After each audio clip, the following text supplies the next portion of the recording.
Buenas noches. Estas mancuernas solo las poseo yo. Cuestan una fortuna. Esmeraldas. Vamos a continuar entonces con el Estatuto Anticorrupción. Antes de pasar al siguiente artículo, nos vamos a remontar al artículo 250A del Estatuto Anticorrupción. ¿Por qué tiene una A y por qué el 250A después tiene una B? Ellos fueron adicionados después. Es decir, la corrupción inicialmente se concibe en la esfera pública. Lo que estamos viendo por aquí. Sí, todos estos delitos, peculado, todo esto, están consagrados para el escenario público. Pero entonces había vacíos en la legislación para que eso mismo, cuando se presente en las sociedades privadas. ¿Sí me comprenden?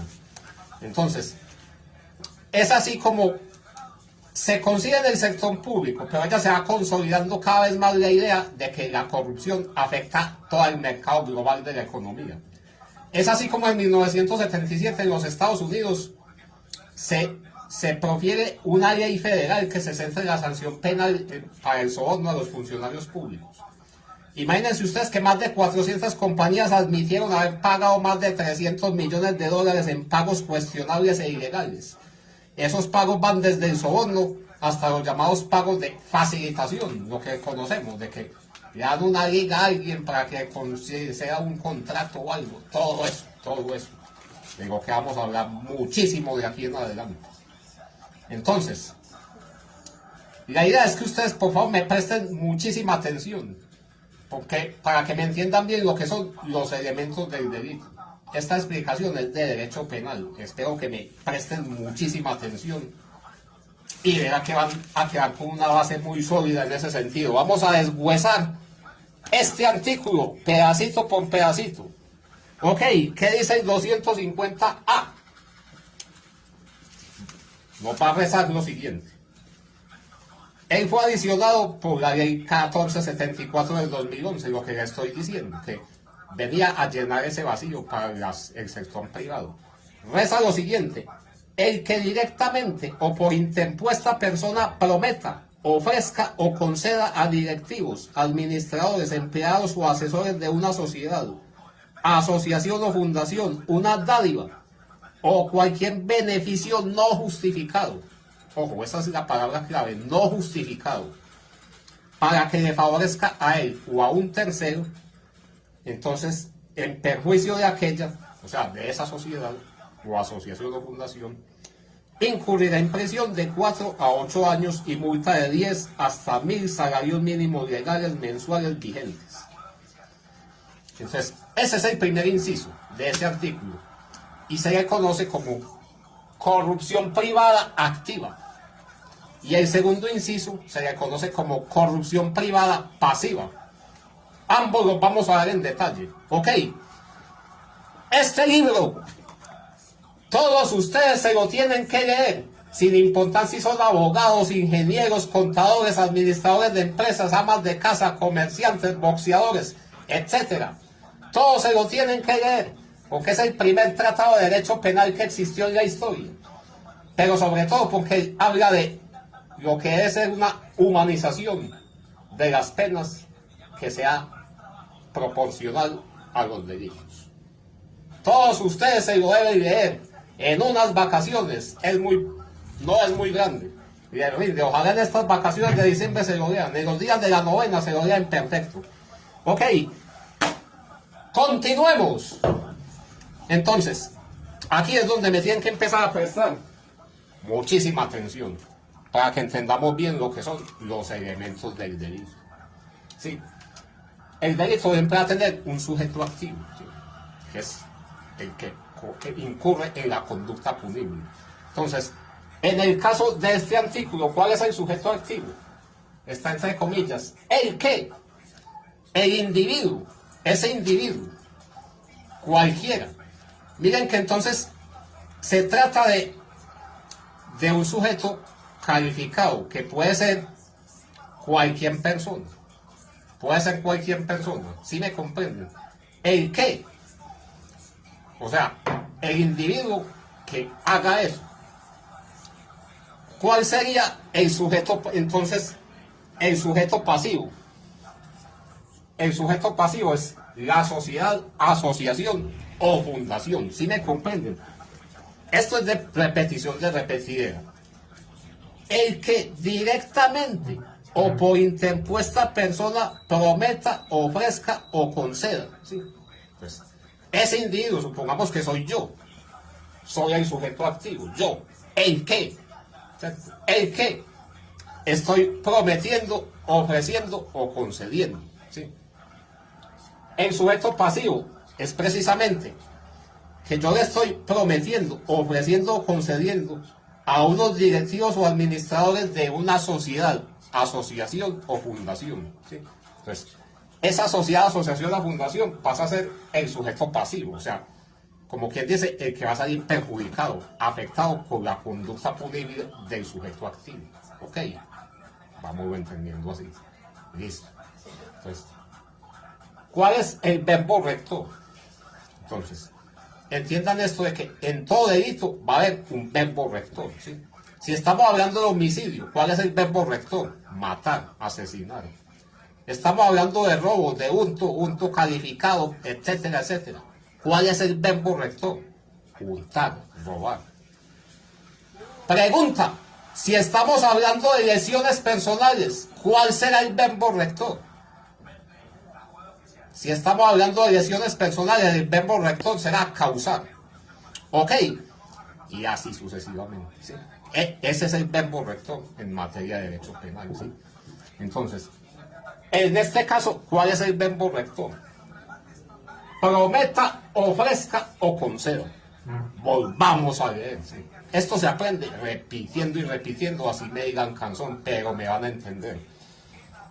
El que directamente, el que, o sea, yo, directamente o a través de tercera persona, prometa, ofrezca o conceda, ¿sí? Es el verbo rector en este delito. Yo estoy prometiendo, ofreciendo o concediendo, ¿sí? A directivos, administradores, empleados o asesores de una sociedad, asociación o fundación, una dádiva o cualquier beneficio no justificado para que me favorezca a mí o a un tercero, en perjuicio de aquello. ¿En perjuicio de quién? De la sociedad, asociación o fundación, que es el sujeto pasivo. Ok, ya me van entendiendo hasta ahí. Sujeto activo en el delito, yo estoy cometiendo esa conducta punible. Yo, personalmente o a través de interpuestas personas. Listo, soy el sujeto activo. El que, como empieza el artículo, el que directamente o por interpuesta persona prometa, conceda, ofrezca. Sí, yo soy el sujeto activo. Listo. Sujeto pasivo, el que está saliendo perjudicado. Miren qué dice. A directivos, administradores, empleados o asesores de una sociedad, asociación o fundación, una área o cualquier beneficio no justificado para que le favorezca a él, o sea a mí, o a un tercero, en perjuicio de aquella, incurrirá en prisión, en perjuicio de aquella, en perjuicio del sujeto pasivo, ¿sí? La sociedad, asociación o fundación, ¿sí? Pues, verbo rector. Se consagran los mismos verbos rectores que los delitos de cohecho. ¿Sí me entienden? Que los delitos de cohecho. Que entonces, de tal manera que se trata de una modalidad de este o del soborno, pero en un contexto privado. Que el cohecho, que no lo hemos visto aún, él ya se va a referir, es al sector público, ¿sí me comprenden? ¿Qué nos dice el cohecho? Artículo 405.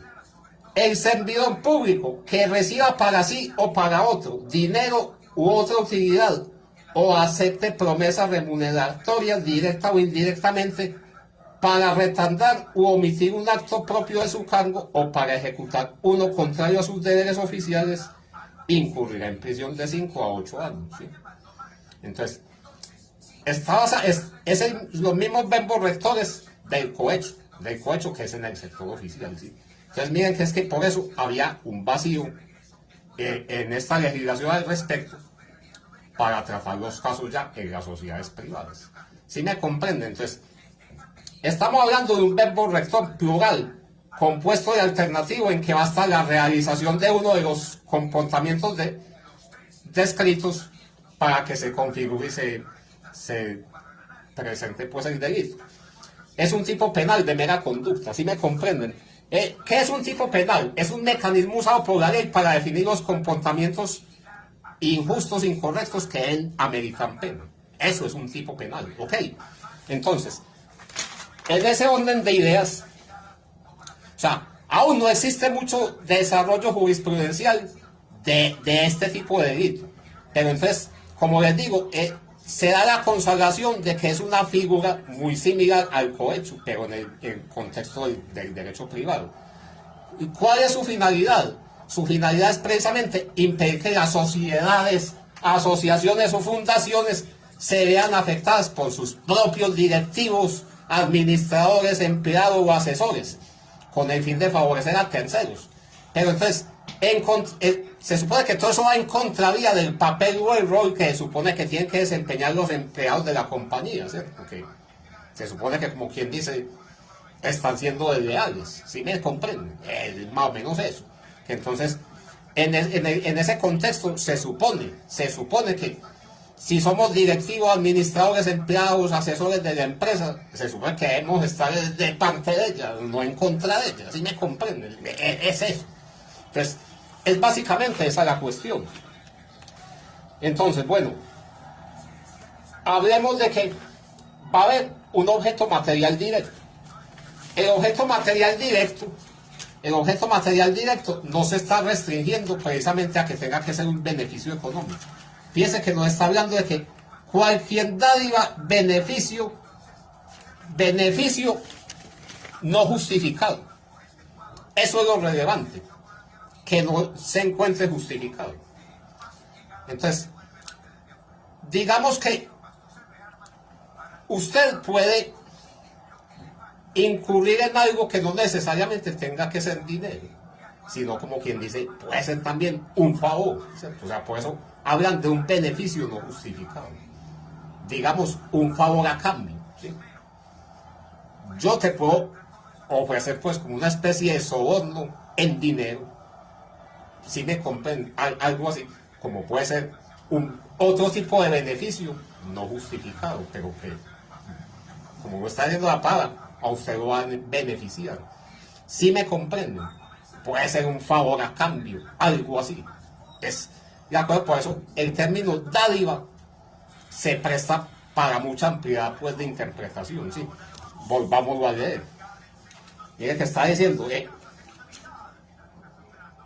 ofrezca o prometa, ofrezca o conceda una dádiva o cualquier beneficio no justificado para que le favorezca a él o a un tercero. Entonces, entiendan ustedes que esa dádiva no necesariamente tiene que ser dinero, puede ser un favor, una contraprestación a cambio, si me comprenden. O es un beneficio no justificado, una dádiva, un favor. Si me entienden, la interpretación ahí va a ser muy amplia. ¿Sí? Ok, entonces, ¿cuál va a ser el objeto indirecto? El objeto indirecto es precisamente que se supone que son los directivos, administradores, empleados o asesores. ¿Sí? Es decir, aun cuando se rechace la entrega, concesión, promesa u ofrecimiento, se configura el delito en la modalidad activa. Es muy importante que me aprendan eso. ¿Sí me comprenden? Se supone que esto es un tipo penal pluripersonal. ¿Sí me comprenden? Pero entonces ello quiere decir que aun cuando cuando se rechace la entrega, la concesión, la promesa, el ofrecimiento de esa dádiva, de ese beneficio no justificado, así se rechace, de todas maneras se está configurando el delito en la modalidad activa. ¿Sí me comprenden?